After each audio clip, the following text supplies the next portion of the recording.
आदरणीय भक्तजनों, सादर प्रणाम। हम आज श्री नाभाजी द्वारा वर्णित श्री भक्तमाल में से कलयुग में उत्पन्न हुए एक ऐसे राजा और रानी की कथा को सुनेंगे जिन्होंने भगवान की भक्ति में और संतों से उनका इतना प्रेम था कि उन्होंने संतों के प्रेम के खातिर उस रानी ने अपने पुत्र को जहर दे दिया और संतों की ऐसी कृपा हुई कि उनके पुत्र को जीवित कर दिया।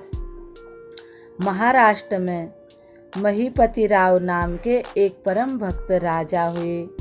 उनकी जो पुत्री थी वह कन्नड़ के राजा राम राय के साथ ब्याही थी, लेकिन घर के सभी लोग भगवान को जानते ही नहीं थे, न पूजा करते थे, न संतों को मानते थे।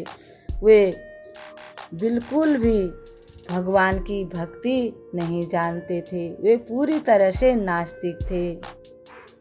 परंतु जो राजा की लड़की थी उसने बचपन से ही साधु संतों की सेवा करना, भगवान की कथा करवाना ये सब देखा था। जब वह अपने ससुराल में गई तो उसका मन वहाँ बिल्कुल भी नहीं लगता था। उसका मन बड़ा घबराता था कि कैसे लोग हैं, मैं कहाँ आ गई हूँ। अंत में उसने बहुत सोच विचार किया और एक उपाय सूझा उसको। उसने अपनी एक दासी से कहा कि अगर नगर में कभी संत आए और तो तुम मुझको बताना। संत भगवान को अति प्रिय होते हैं, तुम तो जानती हो। वह दासी उसके मायके से ही उसके साथ में आई थी। एक दिन ऐसा ही हुआ, भगवान की कृपा से उस नगर में संत ज्ञानेश्वर अपनी जमात यानी बहुत से संतों को लेकर उस नगर में आए। दासी को पता चला, उसने उस रानी को यानी राजपुत्री को बता दिया कि संत लोग आए हुए हैं। अब उनके दर्शन करने के लिए रानी बहुत व्याकुल हो गई। वो सोचने लगी कैसे संतों का दर्शन किया जाए, अपने घर में संतों को कैसे बुलाऊं। अंत में उसने अपने पुत्र को विष दे दिया और वह मर गया। अब वह राजकन्या तथा दूसरे घर के लोग जोर जोर से रोने लगे, विलाप करने लगे। तब उस भक्त रानी ने व्याकुल होकर सभी को कहा कि इसको जीवित होने का एक ही उपाय है, अगर वह उपाय किया जाए तो यह अवश्य जीवित हो सकता है। रानी ने रोते रोते सबसे कहा कि जो भी उपाय, सब ने रानी से रो रो करके कहा कि हे रानी, आप जो भी उपाय बताओगी, राजकुमार अगर जीवित हो जाते हैं तो हम उस उपाय को अवश्य करेंगे।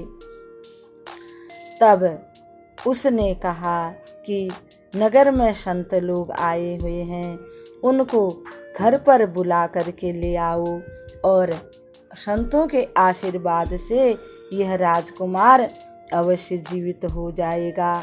जैसे भी संत घर में आए ऐसा उपाय करना चाहिए।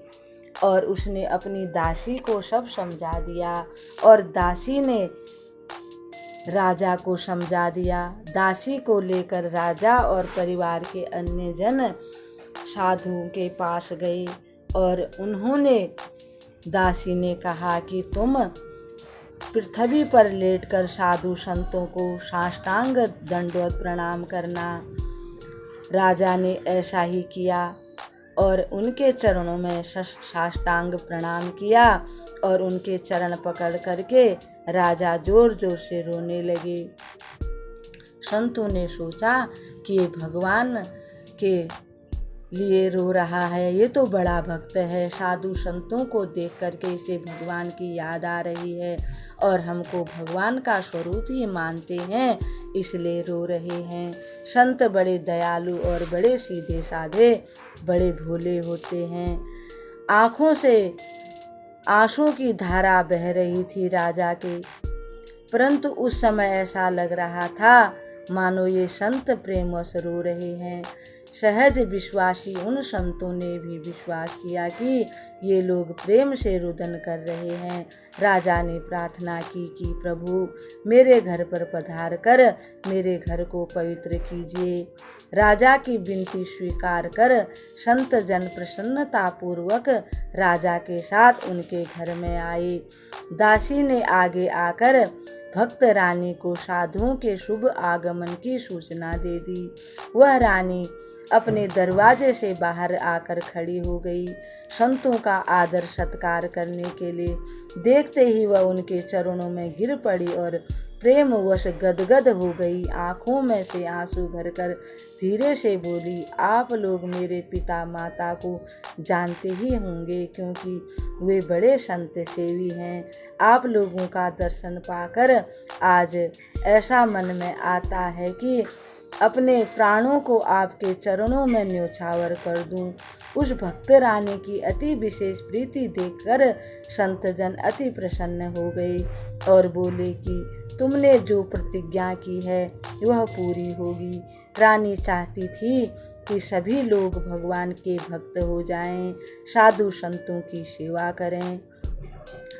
राजमहल में जाकर संतों ने मरे हुए बालक को देखकर जान लिया कि इसे निश्चित ही विष दिया गया है।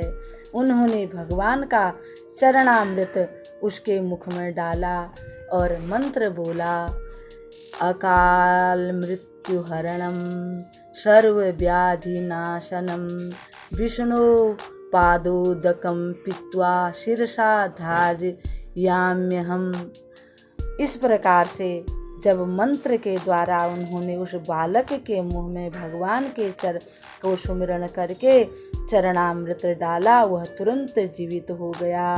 बालक जैसे नींद से उठकर बैठ गया हो। इस विलक्षण चमत्कार को देखते ही राजा संतों की जय जयकार करने लगा और आँखों से सभी की आंसू की धार बहने लगी। सभी परिवार के लोग संतों के चरणों में गिरकर संतों के जय जयकार करने लगे और सभी ने संतों के चरण पकड़ लिए और प्रार्थना की, आप लोग हमको अपनी शरण में ले लें। तब संतों ने उन सभी को दीक्षा देकर अपना शिष्य बना लिया।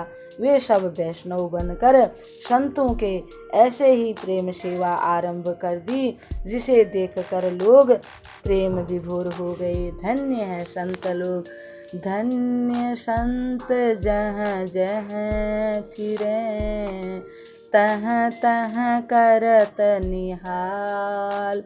धन्य संत जहाँ जहाँ फिरें तहाँ तहाँ करत निहाल। चरणामृत मुख डारी के फेरी जियायो बाल।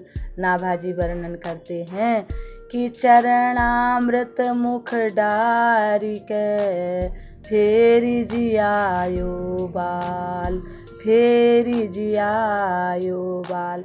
भक्तजनों, संत लोग ऐसे होते हैं जो अच्छी प्रकार से संतों में भाव से प्रेम करते हैं तो उनकी न होने वाले कार्य भी सिद्ध हो जाते हैं।